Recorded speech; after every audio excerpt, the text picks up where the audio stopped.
Salut à toi cher humain et bienvenue sur Gaming News Planet. Aujourd'hui, 3 news. Mass Effect, la Legendary Edition est passée Gold.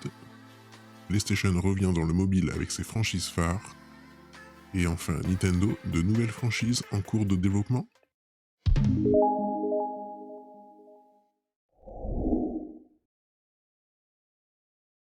On se retrouve sur jeuxvideo.com. Mass Effect, la Legendary Edition devrait arriver à l'heure. Remaster compilant une trilogie désormais culte, Mass Effect Legendary Edition ne devrait pas manquer son rendez-vous. La nouvelle nous est parvenue hier grâce à un tweet du directeur du projet, Mac Walters. Hier, peu avant minuit, Mac Walters, avec lequel nous avons pu échanger à la toute fin du mois de janvier, a annoncé que Mass Effect Legendary Edition était passé Gold. Cela signifie que le titre qui regroupe les remasters de Mass Effect 2 et Mass Effect 3, ainsi que l'ensemble des DLC sortis à ce jour à l'exception de Pinnacle Station, a été gravé sur un premier Blu-ray.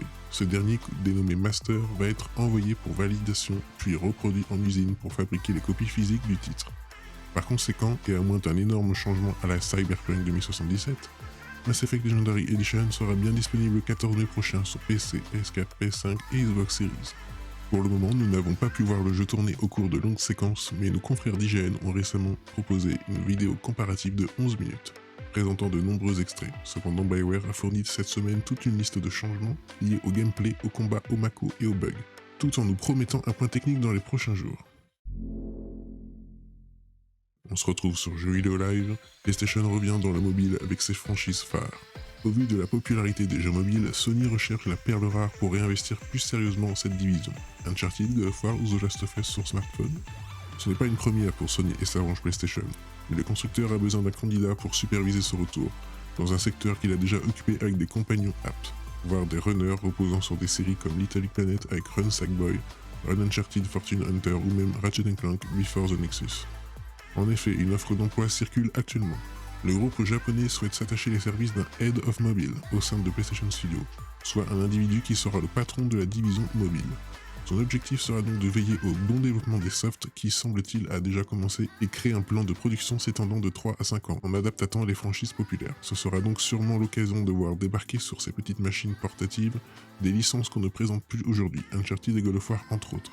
Cette découverte intervient alors que Days Gone 2 ne verra visiblement jamais le jour et que The Last of Us pourrait avoir un remake sur PS5. Est-ce une bonne initiative? À vous d'en juger. De nouveau sur jeuxvideo.com, Nintendo de nouvelles franchises en cours de développement. À l'approche de la publication des résultats de l'année fiscale 2020-2021, Shuntaro Furukawa, d'habitude très discret, devient plus bavard. Projections, déclarations d'intention, avenir de la Switch, tout y passe.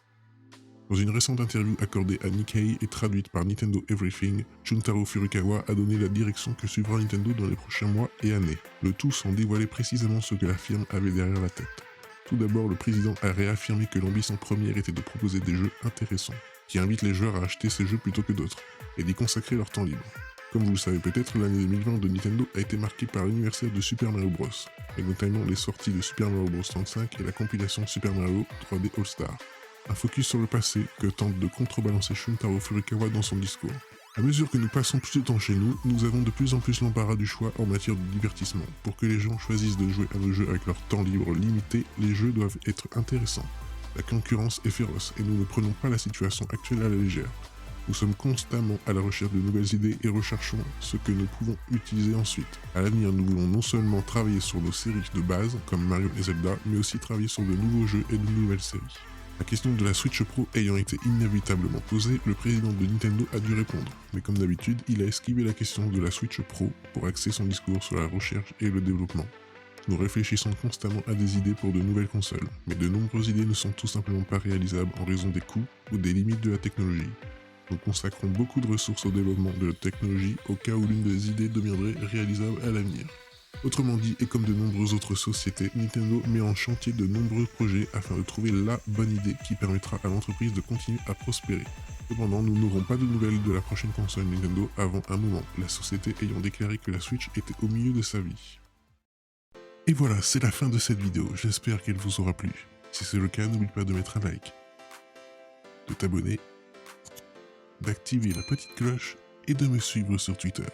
Et moi je te dis à la prochaine, cher humain.